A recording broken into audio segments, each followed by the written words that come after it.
Welcome back to Autism Live. We're really thrilled that we're welcoming for the first time on the show an artist and a writer, Calvin Nye. I'm trying to think of all the words to describe when someone makes a comic books.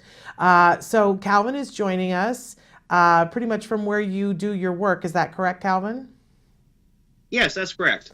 Well, we're thrilled to have you. And I have to start by saying, Calvin, that one of the people who works here at the Center for Autism and Related Disorders gave me a little flyer about you and said, I'd really like it if you would have this person on the show. And so we looked you up and connected with you. And I'm thrilled that she told us about you because you're a wonderful artist and storyteller.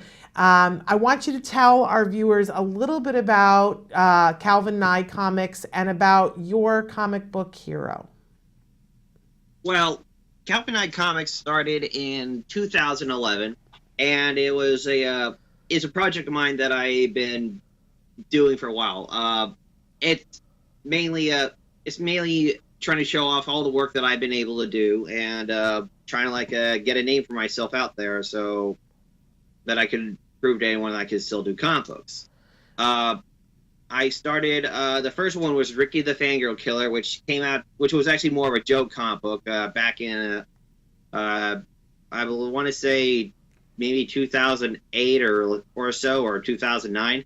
And I just decided to develop it into a book, and I haven't decided to really put in like any big name like similar to DC or Marvel, so I just kept it to myself, just put it in CNC, and then I started doing a few more comic books. And then at the same time, the first book that I did was it was funny, but it wasn't impactful like I wanted to be. And so I decided to do another one about a superhero who is diagnosed with autism, and I used the idea of myself to emphasize the idea that of myself to put it into the story.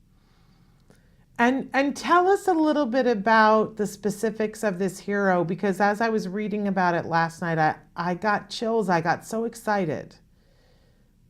Well, the idea of Joe Hero, correct? Yes. Okay. His sort of heritage, because he's got superhero parents, right? Correct. But they don't want to let him be a superhero. Why is that?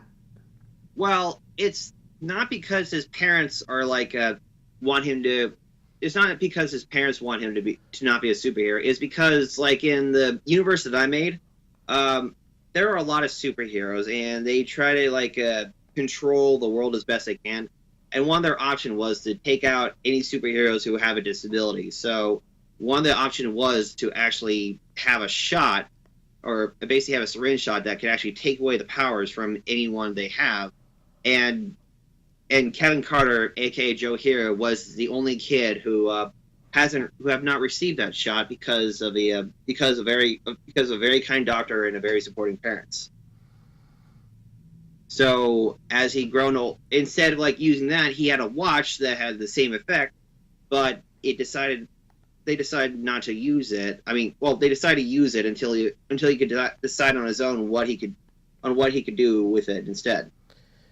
And so my understanding from what I saw is that he's on a mission to prove that despite this autism diagnosis, he's perfectly capable of being a superhero and helping lots of people. Is that pretty accurate?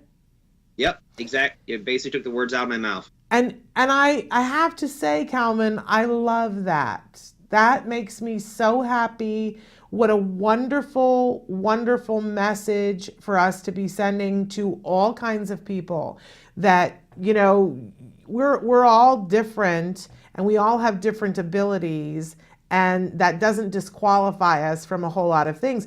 And in fact, you are somebody that has a diagnosis, correct?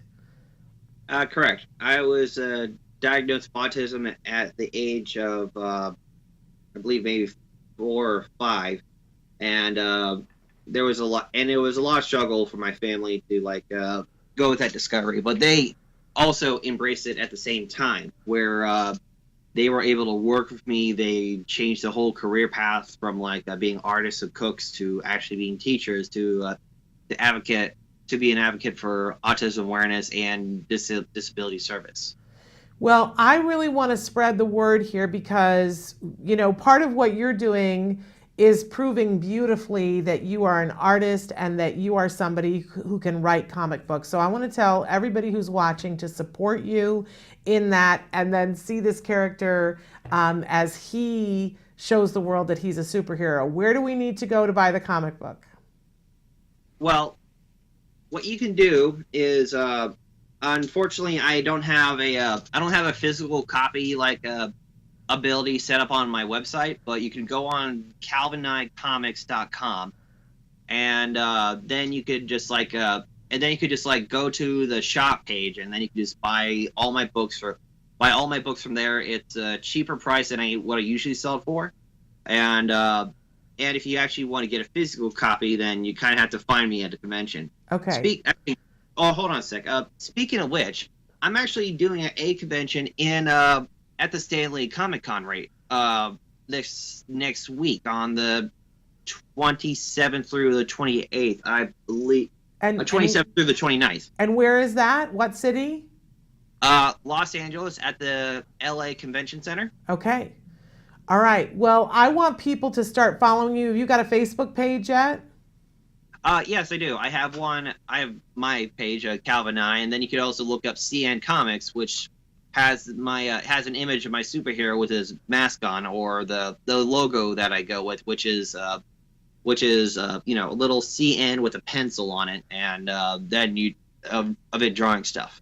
Calvin, I think you're a superhero, and I just think what you're doing is amazing. We want to tell all of our audience, definitely get your comics and help support you on your way. Unfortunately, we're out of time, but we got to have you back on the show sometime because this is all very inspirational. Thank you. Thank you so much, Calvin.